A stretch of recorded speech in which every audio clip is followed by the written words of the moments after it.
Okay, now my talk, we're going to be a little bit different this time. Last time is on the Confederate guns that were found in the cave on Lookout Mountain. This time it's going to be about a Yankee gun. I'll start out. The Spencer rifle and Spencer carbine you all are familiar with. This is the one they always talk about. It can be loaded on Sunday and shoot all week. Basically what it is, like the old gallery rifles that you used to shoot down at the fair. 7 rounds of 56 caliber rimfire, go down the butt. This tube is spring loaded, keeps pressure on the cartridges, goes down, twist, cock, fire. 7 shots in about 15 seconds. Compared to the old muzzle loaders that most of the soldiers are using, this is a machine gun. I'd always heard the story that the Spencer rifle, Mr. Spencer that invented it, was an 18-year-old, well, I think he's a little older than that, he's about 23 years old. He invented the rifle, set up his own factory, a fantastic machinist. He had this great idea, so he took it to the War Department, that'd be the Pentagon today, to try to sell the War Department, get over here and they can hear me, try to sell the War Department on his Spencer rifle and carbine. The War Department had seen so many different carbines and rifles, they didn't want to see any more. They wouldn't even talk to him, let alone let him show it to them. Well, as he's leaving, kind of dejectedly, kind of carrying it over his shoulder, walking out of the War Department, the doorman stopped him. Said, "What you got there, mister?" This is a carbine that I invented. It's a 7-shot repeater. The War Department, they wouldn't even talk to me. I said, "If you'll come back when I got off work, I want to introduce you to somebody." So 6 o'clock, whatever time the guy got off work, Mr. Spencer showed back up. Took him walking across a few lots there, right into the front house of the White House. Went in and introduced him to Mr. President Lincoln, carrying a Spencer carbine with him. Can you imagine that nowadays? No way. Well, President Lincoln was kind of fascinated with it. So they went out in the front yard of the White House. They found a shingle that had fallen off the roof, set up against a tree. Mr. Spencer loaded up 7 rounds, put 7 rounds through that shingle in about 15, 20 seconds. He reloaded it and gave it to President Lincoln. Took him a little longer, maybe 45 seconds to a minute. I think he hit it about 3 or 4 times. Well, Lincoln was fascinated with it, but still, the War Department was not interested. The War Department said, "That's a waste of ammunition." No, they're so darn conservative. Nobody needs a repeating rifle. All we want is the daggum, single shotters. That's all the soldier needs. That's a Yankee for you. Yep. Well, that's the way it went. Then we had a guy by the name of Colonel Wilder. We know him for Wilder's Lightning Brigade here at Chickamauga, for which the Wilder Tower is built after, and he's buried. He became one of Chattanooga's first post-war mayors, and he's buried out there in Forest Hill Cemetery. Well, Wilder heard about it and seen the Spencer rifle, and he's fascinated. Well, he worked primarily up in northern Kentucky, and he was called the Hatchet Brigade. They carried their carbine, their sword, a hatchet, and a revolver. Now, why the hatchet, we don't really know, but where the infantry has a French horn on top of their hat, the cavalry has the cross sabers. They made their own little hatchets they put on the top of their hat. They called the Hatchet Brigade. Well, they were captured and paroled. When they were paroled and they came back to active duty, they became Wilder's Lightning Brigade, and Colonel Wilder, he bought out of his own funds, I think he floated a loan at the bank. He bought about 1,200 Spencer carbines and rifles, $21 to $23 a piece. These were to be issued to his troopers, his mounted infantry.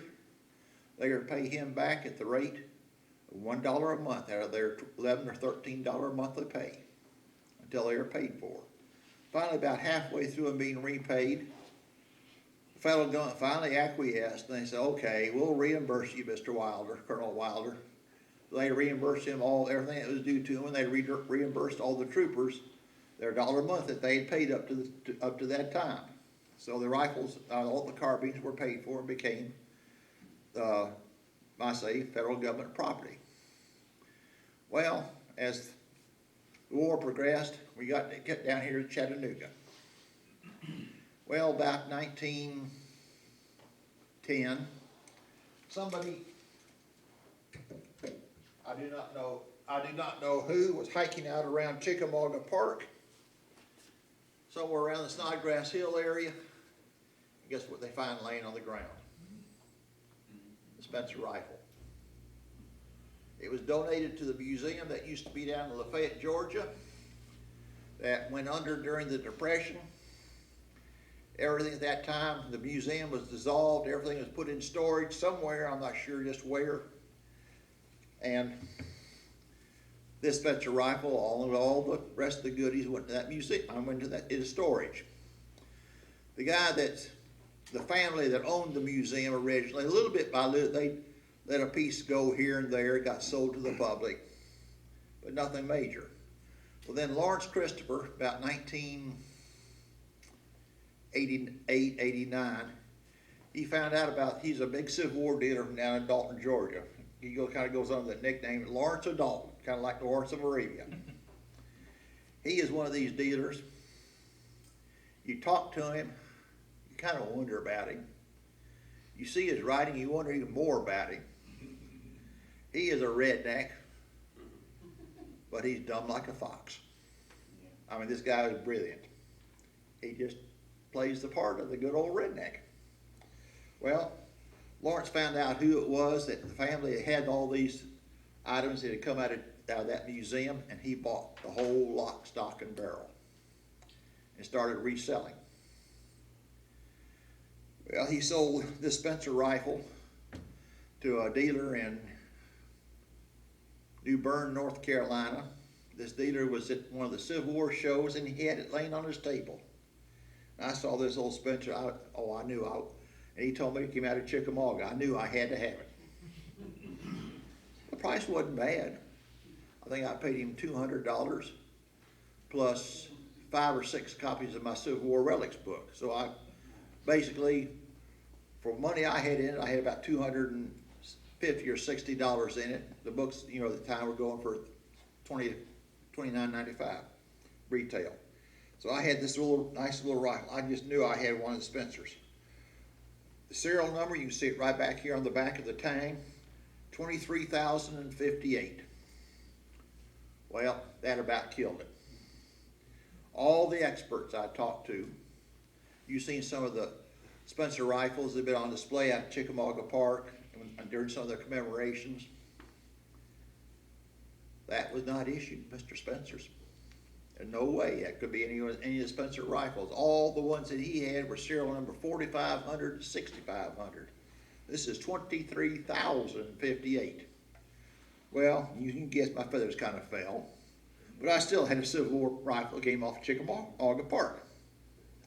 And that's the way it stayed for quite a few years.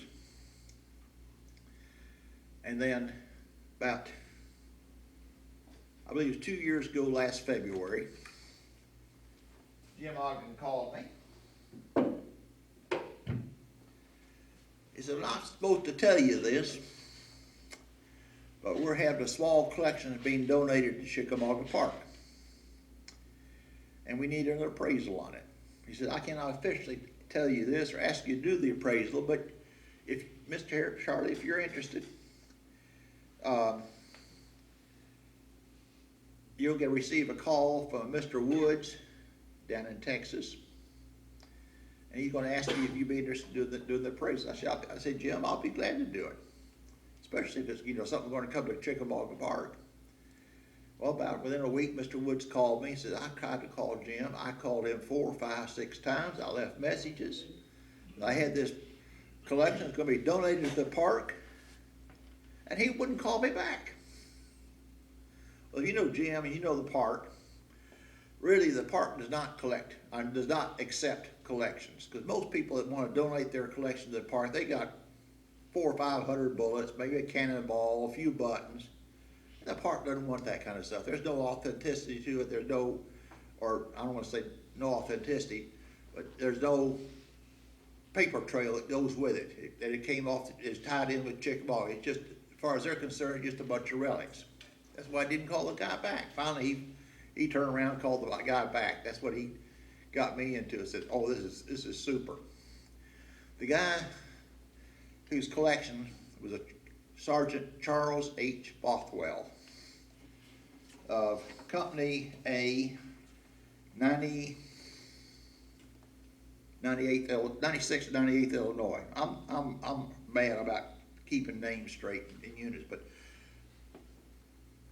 so I went down. Mr. Wood said the collection is being shipped to Chickamauga right now. They'll have it out there in about a week and a half. Jim will probably call you to come down to photograph and do your appraisal on it. I said, fine. Well, Jim called me when it came in, and some gun in the collection is a rifle, a Spencer rifle. Serial number 23050. Only 8 different than what mine is. And this is documented, Company A, 98th Illinois, attached to Wilder. Evidently what it is, the 98th Illinois was attached at a later date than his original regiment or brigade, whichever it is, that was set up. And on the rifle, which kind of threw us for a loop, on the bottom of the tang, which is this area right back here, somebody's taken like a nail punch and a hammer and put in the initials AM, a little CO. He never finished. And this is Sergeant Bothwell's rifle. Uh-oh. Sergeant Bothwell's initials should be CB, Charles H. Bothwell, not AM. This kind of sent us in a few circles for a while. Started doing some research and some of the gun. Sergeant Bothwell, he joined the unit. I forgot what the date is, but from Cave City, I believe it's Cave City, Clay City, Illinois. On the same day, somebody else joined from Clay City, Aaron Miller, AM. What's Sergeant Bothwell doing with Aaron Miller's rifle? Start a little further into the records. Guess who was killed at Chickamauga? Aaron Miller. He was killed at Chickamauga. How come Sergeant Bothwell has Aaron Miller's rifle? Well, Sergeant Bothwell was wounded at the Battle of Chickamauga. A bullet came across his back. It's a fairly bad wound. In fact, I think he finally had a disability after the war because of it. My feeling is, getting a little bit of supposition, you notice on the right of the carbine, you got a lever to cock with. This lever is made out of heavy steel. The rifle, the lever's broken right across the base of the lever. That is not something you're going to break just by hand pressure. What's going to break? 3/8 of an inch by a half inch of solid steel. A bullet, a piece of shrapnel. I got a gut feeling, haven't been able to prove it yet, that I may have Sergeant Bothwell's rifle. His was damaged, badly damaged. He was wounded. He threw it down. His best buddy, who may have been close to him or next to him, just got shot and killed. Sergeant Bothwell picked up Aaron Miller's rifle. And that's the one he carried with him throughout the rest of the war. Okay, I'm going to start passing around a few photographs here. This first one is the Aaron Miller rifle that's supposedly, you can see the serial number, 23,050. The next photograph is the one I have, 23,058. I got a rifle, close up with the serial number, close up with the brake of the on the cocking lever, and for a long time, every time I'd take it down and set it in my display, every time I put it down, the stock was real wobbly in here. I was afraid something was going to just totally turn loose on me. Well, I got a friend of mine, Frank Warren. He's also in one of the other SCV posts. Is he in this one or a different one? He must be one of the other ones. Frank, I took over to Frank's house, and he very carefully worked to manage to pull the whole tube out.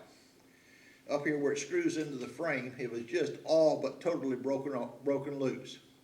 So we managed to get it out, silver soldered it, and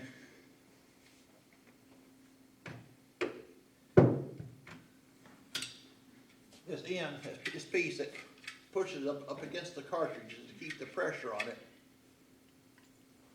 and that one was missing. Of course, you know, soldiers are masters at field repairs. Something breaks, they're going to find some way to fix it. Here's a newspaper that's wadded up on the end of that spring to be the cartridge pusher. I mean, it's, as I say, it's master of field repairs. And then here's you have to read part of the newspaper.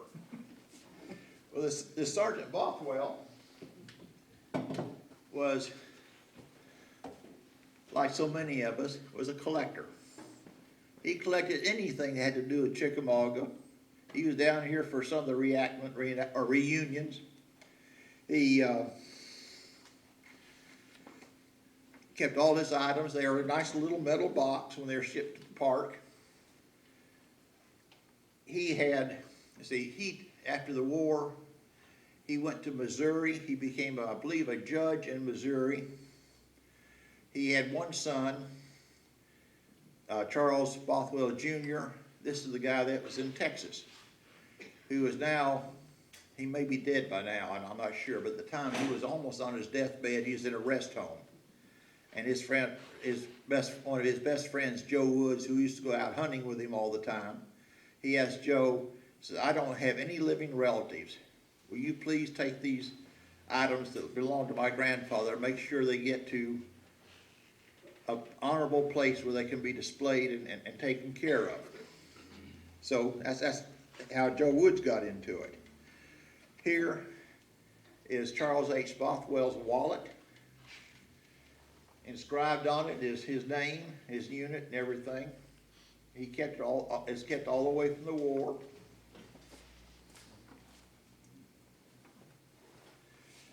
He picked up items at different skirmishes. Here is a cartridge pouch for a revolver. Here is a cap box for the percussion caps that an infantryman would carry. The cavalryman, the Spencer rifle, the cartridge was a self-contained cartridge. It's a 56 caliber rimfire cartridge, so he didn't need a percussion cap. But these are ones that he actually picked up, probably off the battlefields. He was a collector. He kept all kinds of things. Here's his little box. Here's his eating plate. It actually has his initials on the back of it. Here's a little change purse that he had bullets that he picked up at Chickamauga. All these, he had notes on all these, as where they came from, what they were. Here's a piece of a Hotchkiss artillery shell, just a piece of shrapnel. Who knows, it may be the piece that he was wounded with. I doubt it, but it's a possibility. And a pocket watch that's been disassembled. He kept everything.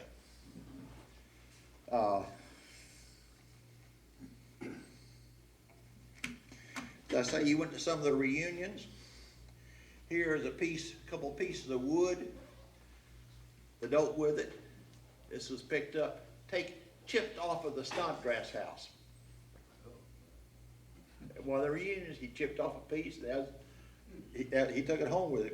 Here's this acorn, the nice 14th Army Corps acorn regimental designation. It's about, I'll say it's almost 2 inches long. It's a little larger than most of them are. This star up here, the solid one of the little split ring on the back of it. For a long time, we thought it was a 11th Army Corps badge, but I've seen 2 or 3 that have actually been very, very similar, almost the same construction. They've been identified actually as reunion items. They bought them at the reunions, and the split ring, they'd actually put it through a hole in their lapel of their coat, and put the split ring back in to keep it from coming out. The smaller one is actually stamped brass. Again, it's another star that he bought at a reunion.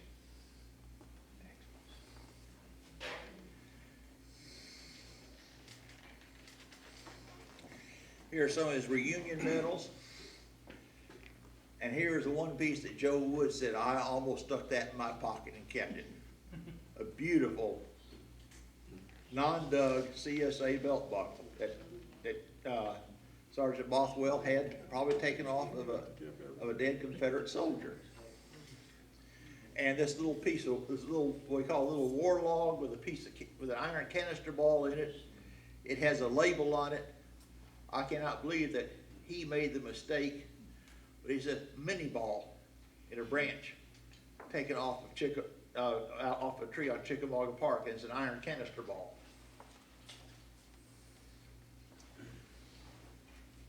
Also, on one of the purses, he had 2 little change purses, were a bunch of photographs. Little tiny, we call gem types, little tiny tin types. Here is Sergeant Bothwell himself. Photograph of him. And I guess these are other members of the family. I think a brother and a sister. I'm not sure exactly who they are. Here's his coffee cup, again with his initials on the bottom of it. Little rosewood ink well. It's actually rosewood body, had a glass ink bottle inside and a piece of wood put in from behind and probably glued. And here's his fork, knife, and spoon, and the bowl of the spoon are his initials, CHB. He kept everything. And Chickamauga was extremely excited to get this. Another one of the items he had is a Bible. That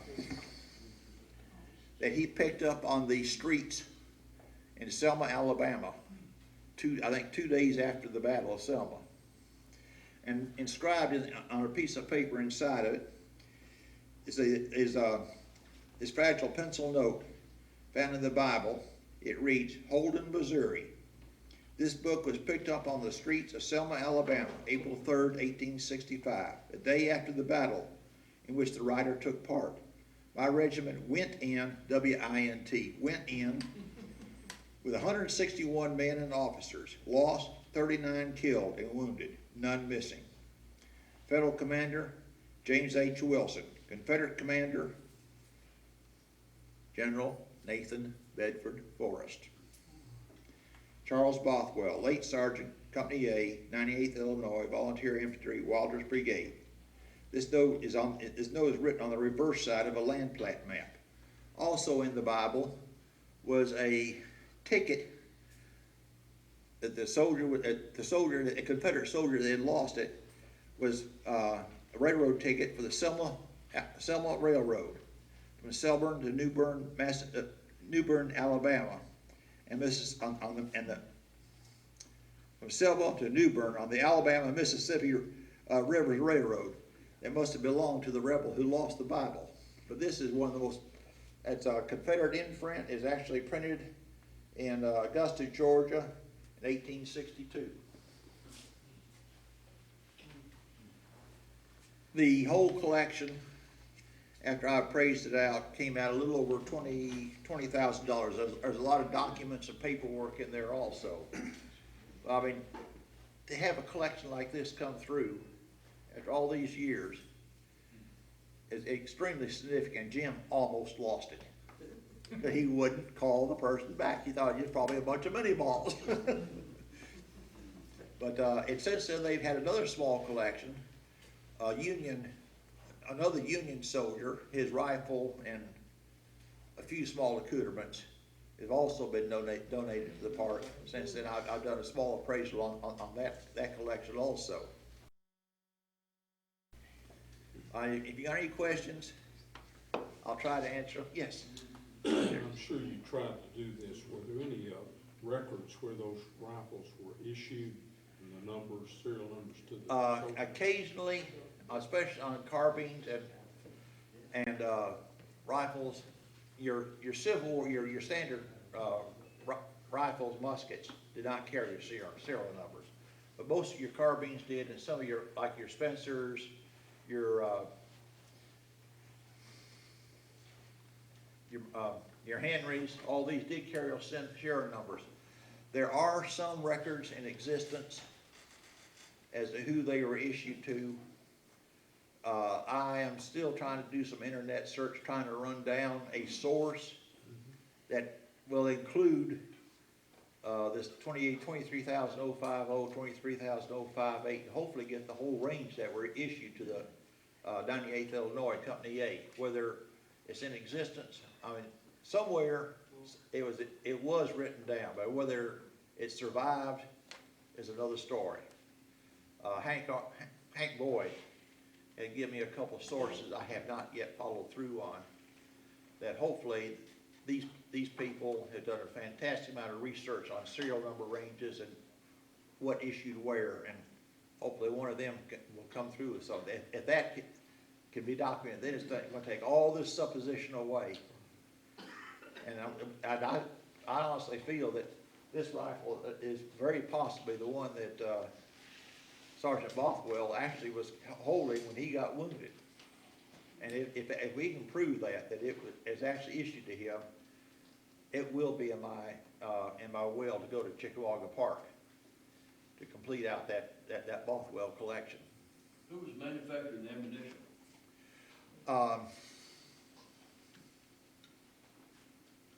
I should have it right off. I think Henry made a lot of the ammunition.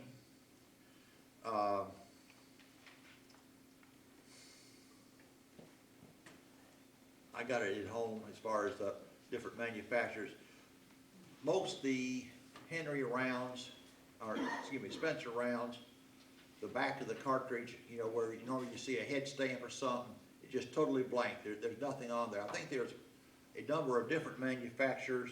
Those that carry the little H on the back, and they're not very common, were made by Henry. But there was other caliber rifles at the time, the same caliber 56 that were manufactured. Yes,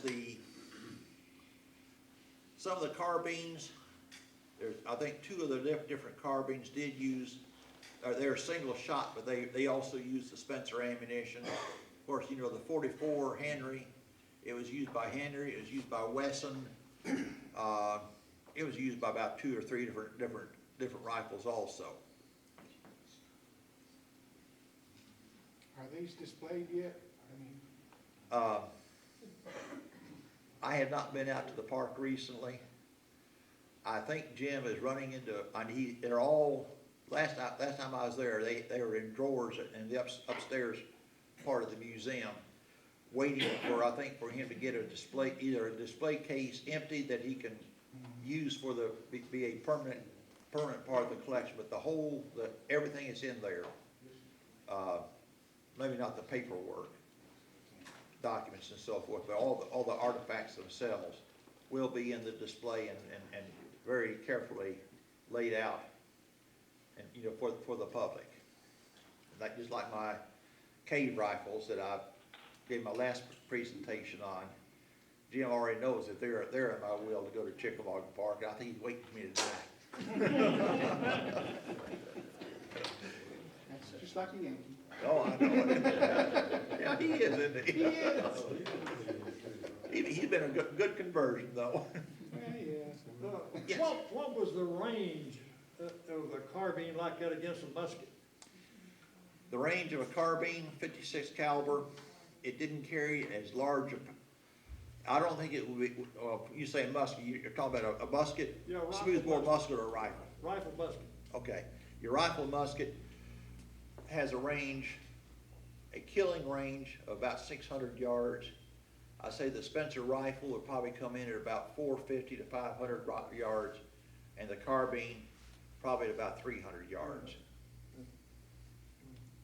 Yes, That, how much does that Spencer rifle weigh?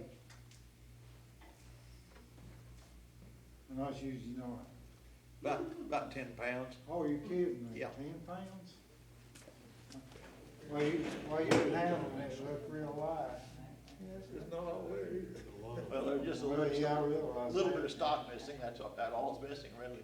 Got a good, yeah, you're about right, that's got a good balance, so Yeah, the whole it does. Wilders, they all had the rifles, or, Yes, the Wilders primarily had rifles, Wilders troops probably had the rifle, they did have some carbines. I think it's probably like 90% rifles, maybe 10% carbines. okay. Because they were, and remember, they were mounted infantry. They were not cavalry as such. The cavalry would have been carbine because they usually shoot from the saddle. Mounted infantry, they hit a location, they dismount, go into battle, shoot what they need to, come back, remount, go hit someplace else on the battlefield as quick as they can. They're very, very mobile. Yes. How do they keep the horses from running off then, you Horse say if hold. they dismount? Well, I guess They they usually have some need designated, somebody like, there to hold them, huh? yep, exactly. Just like we have a designated driver when you're out drinking, they have a designated horse holder. Every fourth man was a Every horse fourth, yeah, holder. yeah. 3 went in the battle and you had 1 that held. I think I'd rather be a horse holder. Yes, Say, I'll wait I on may you, be looking at this. I'll wrong, wait but on you guys while you go into battle. Those two rifles that you got look a little different in length. well, the carbine, What's the difference? the short one is the carbine, Okay. and it's referred to as a saddle ring carbine. You see on all your carbines, you'll see this ring on the side of it. I remember as a kid, I always talking about the saddle ring Winchester, saddle ring carbines that the cowboys would always have. I never knew what a saddle ring meant. What it is, they had a heavy leather belt come across, kind of like a cartridge belt. It had a big sling, a big swivel on the bottom and a snap link. They'd snap that snap link into that ring. That way, if they're galloping into a charge, they drop their carbine, they're not gonna lose it. Now, is that a Spencer you're holding? Yeah, this But is- it's this- a Spencer carbine. This is the Spencer carbine, where this is the rifle, Spencer rifle, okay. yeah. But they work on the same. Exactly Basic. the same principle, only difference is the length of the barrel.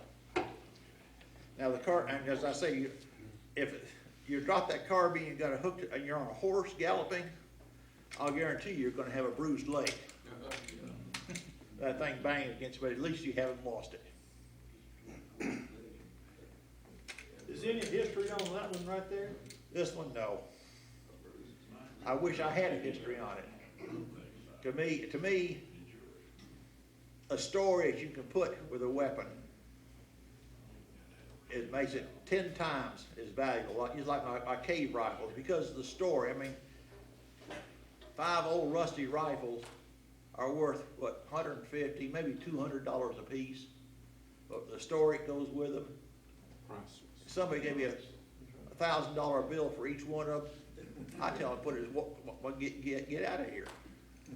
It wouldn't touch it. Well, will you check with your boss and see if we can come back at Christmas? I will. I will check with her. We thoroughly enjoyed that. As I already told Scott, so far I want to have the Chattanooga Area Relic Historical Association Christmas party. I'm going to have the Choo Choo Relic Club, the Dixie Relic Club, very possibly the Chattanooga Civil War Roundtable. You all want to make 5. I mean, once you've had 2 parties and the house has gotten halfway dirty, why worry about it? You guys really like that, don't you? All I do is just, I haul out the garbage bag, hope they're spaced far enough that it'll all fit in one garbage can. How many rifles was manufactured, do you know? Rifles, Or carbines, or, you know? well, the two together, I think the top range is somewhere around 35, 38,000, I believe. I'm not gonna, don't hold me to that figure. And after the war in the 1870s, Winchester, see, after the war, he actually made a shotgun also, Spencer shotgun. But Spencer bought out, Winchester bought out Spencer, I believe in the 1870s. So the Spencer name became no more, and I think the manufacturer of the Spencer rifles and carbines totally quit. When Winchester bought out, I think there's some things in the patents that Winchester wanted that Spencer owned. And they bought him out, and I guess he had a happy retirement, I hope. How long did they use that action? Actually, it was invented in 1858, I believe. That action was used basically the same basic action all the way to the 1870s. They made what they call a stabler cutoff. It's up here in the front of the trigger guard, a little button you could push up, called the stabler cutoff, where you could actually load it and use it as a single shot weapon. Cock it, put the cartridge in, close up and fire, rather than using your full magazine tube. That is, that's an early 1865 development. It may probably developed a little earlier than that, but they didn't start issuing those till early 1865. And this is 56. They refer to it as 56 caliber. The saber cutoff, they went to 56.50. It's a slightly neck down cartridge. Was that still basically a military issue? Yes. How did the Union rifle compare to the Confederates, except for the Spencer? I mean, I imagine they were better probably.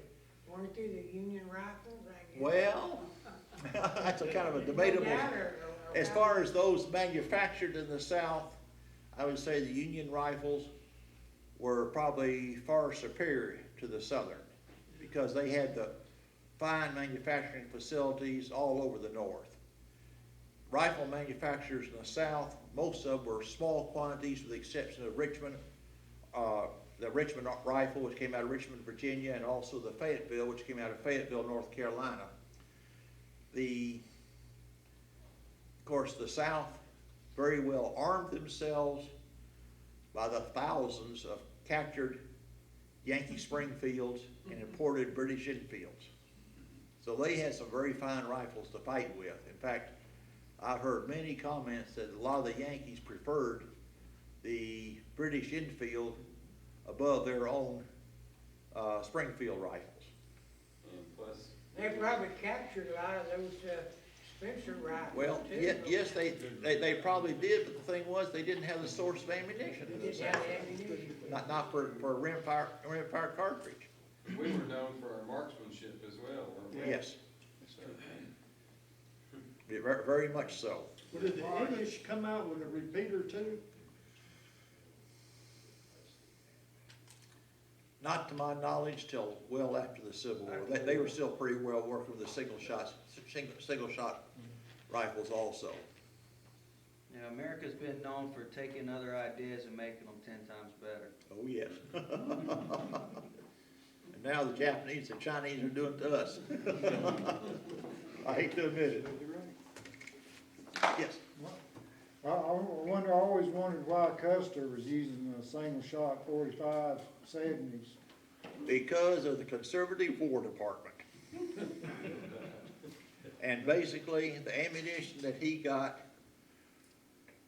it was 45-70 rimfire ammunition, was actually overloaded. It was too hot for the action. And the big problem was the cartridges, when fired, were swelling in the breech. And Custer's men were having one heck of a fit getting those expended hulls out of the breech. And the Indians did have some Henrys, and they did have some Winchesters.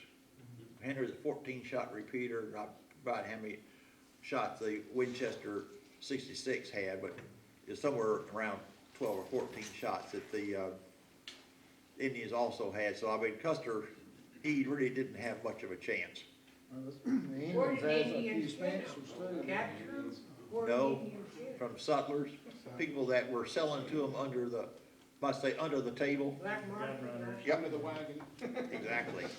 Okay, The free market system. any more questions for Charlie? I guess not.